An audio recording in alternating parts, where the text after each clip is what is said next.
Good morning everyone, welcome to easy grammar. আজ আমি একটা অন্য ধরনের ফ্রেজ তোমাদের সামনে নিয়ে এসেছি। এই ফ্রেজের ব্যবহার ইংরেজি ভাষায় ব্যাপক এবং বেশ কিছু কঠিন কঠিন বাক্য এই ফ্রেজটা ব্যবহার করে খুব সহজেই বলে দেওয়া যায়। ফ্রেজটা কি সেটা বোর্ডে লেখা বাংলা বাক্যগুলো একটু পড়লেই তোমাদের কাছে পরিষ্কার হয়ে যাবে। পরিস্থিতি যত জটিলই হোক, আমরা তা সামলে নেওয়ার জন্য সবসময় প্রস্তুত। সুযোগটা লুফে নেওয়ার জন্য সে সবসময় ওঁত পেতে ছিল। কাল মিটিংয়ের জন্য সব দিক দিয়ে তৈরি তো? দুশ্চিন্তা করবেন না, আমি সবসময় তককে তককে আছি। এই যে তককে তককে থাকা, সব দিক থেকে তৈরি থাকা, ওঁত পেতে থাকা, প্রতিকূল পরিস্থিতির মুখোমুখি হওয়ার জন্য তৈরি থাকা, ফোকাসড থাকা বা জটিল পরিস্থিতি মোকাবিলা করার জন্য প্রস্তুত থাকা, এগুলোই কিন্তু এই বাক্যগুলো দিয়ে আমরা বুঝতে পারলাম।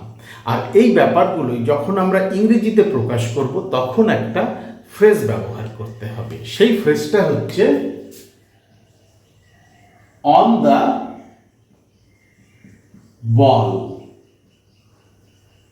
এই অন দ্য বল ফ্রেজটাই বুঝিয়ে দেয় যে মানুষ প্রতিকূল পরিস্থিতিতে, জটিল পরিস্থিতিতে সবসময় তৈরি থাকে তার মোকাবেলা করার জন্য, তা সামলে নেওয়ার জন্য, যে কোনো বিষয় সজাগ বা ভীষণ ফোকাসড থাকে। তো চলো এবার অন দ্য বল ফ্রেজটা দিয়ে এই বাংলা বাক্যগুলো ইংরেজিতে বলার চেষ্টা করি। খুব সহজ, খুব ইন্টারেস্টিং। পরিস্থিতি যত জটিলই হোক, আমরা তা সামলে নেওয়ার জন্য সবসময় প্রস্তুত। পরিস্থিতি যত জটিলই হোক, লেট দিয়ে লিখি, let the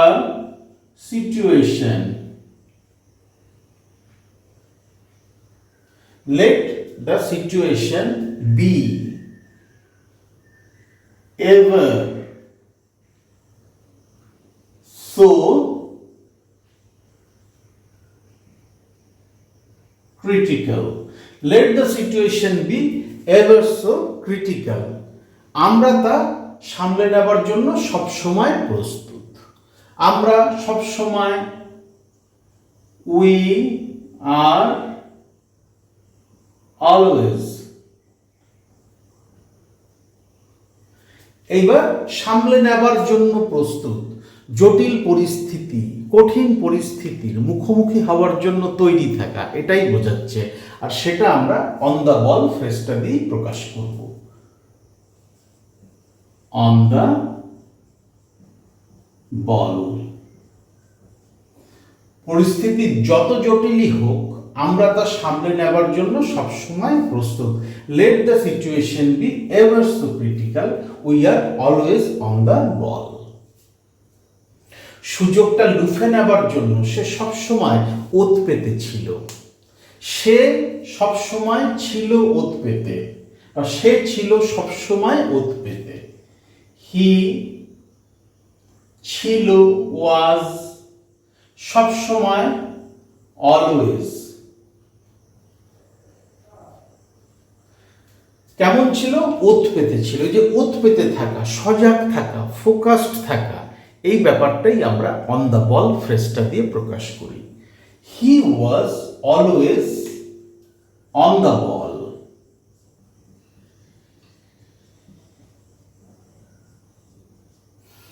he was always on the ball. সে সবসময় ওত পেতে ছিল। কেন ওত পেতে ছিল? সুযোগটা লুফে নেওয়ার জন্য। লুফে নেওয়া, আঁকড়ে ধরা, এর জন্য আমরা গ্র্যাব ওয়ার্ডটা ব্যবহার করতে পারি। To grab the opportunity.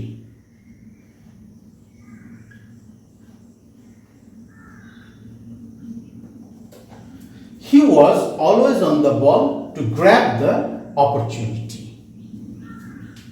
এই অন দ্য বল হচ্ছে ফ্রেজ। সে যে ওত পেতে ছিল, সে যে ফোকাসড ছিল, তককে তককে ছিল বা সজাগ ছিল, সেটাই এই ফ্রেজটা প্রকাশ করলো। কাল মিটিংয়ের জন্য সব দিক দিয়ে তৈরি তো? প্রশ্ন করছি আমি। তবে কাল মিটিং হবে, বড় বড় সব লোক আসবে, তারা নানান প্রশ্ন করবে, তার উত্তর দেওয়ার জন্য, তাদের চাহিদা মতন সমস্ত তথ্য সরবরাহ করার জন্য তুমি তৈরি তো? আর ইউ সব দিক দিয়ে তৈরি তো? এই যে সব দিক দিয়ে তৈরি থাকা, এটাই আমি অন দ্য বল ফ্রেজটা দিয়ে প্রকাশ করব। Are you on the ball? কেন সব দিক দিয়ে তৈরি? মিটিং এর জন্য। কিসের জন্য সব দিক দিয়ে তৈরি? মিটিং এর জন্য। ফর দ্য মিটিং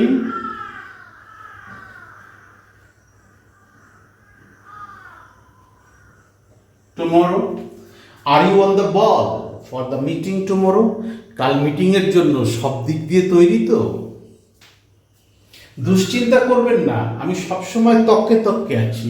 কোনো একজন লোক হয়তো ভাবছে যে জিনিসটা পাবো কি পাবো না, আসলে পরে আমি যদি সজাগ না থাকি তাহলে হয়তো জিনিসটা পাবো না। কিন্তু আমি তাকে নিশ্চিত করছি যে দুশ্চিন্তা করবেন না, আমি তককে তককে আছি, এলেই ধরে নেব, বা আমি সবসময় রেডি আছি। যে কোনো ব্যাপারই হোক না কেন তার সুযোগটা আমি নিতে পারবো, বা সে সম্পর্কে আমি একটা ধারণা করতে পারবো। দুশ্চিন্তা করবেন না, ডোন্ট ওয়ারি।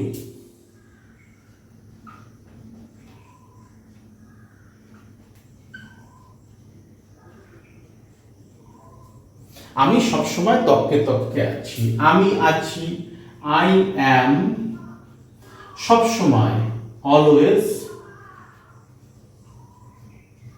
এইবার তককে তককে থাকা মানে সজাগ থাকা, ফোকাসড থাকা, এটাই আমরা অন দ্য বল ফ্রেজটা দিয়ে প্রকাশ করব। Don't worry, I am always on the বল। তাহলে দেখলে অন দ্য বল ফ্রেজটা যখন মানুষ সবসময় প্রস্তুত থাকে জটিল বা কঠিন পরিস্থিতির সামনাসামনি হওয়ার জন্য, সবসময় সজাগ থাকে, সবসময় অ্যালার্ট বা ফোকাসড থাকে, তখন সেটা আমরা অন দ্য বল ফ্রেজটা দিয়ে প্রকাশ করি। দরকার হলে বোর্ডের একটা স্ক্রিনশট নিয়ে নাও। এই স্ক্রিনশটটা তোমরা নিজেদের ভেতরে প্র্যাকটিস করার সময় রেফারেন্স হিসাবে ব্যবহার করতে পারবে। ভীষণ সহজ একটা ফ্রেজ, আর বাক্যগুলোও ততটাই সহজ। তবু যদি কোথাও কঠিন লাগে, আটকে যায়, আমার ভিডিওর কমেন্ট সেকশনে লিখে জানাও। ডেসক্রিপশন বক্সে আমার ইমেল অ্যাড্রেস দেওয়া আছে, চাইলে সেখানেও আমার সাথে যোগাযোগ করে নিতে পারো। Thank you so much for your time and attention, and have a nice day.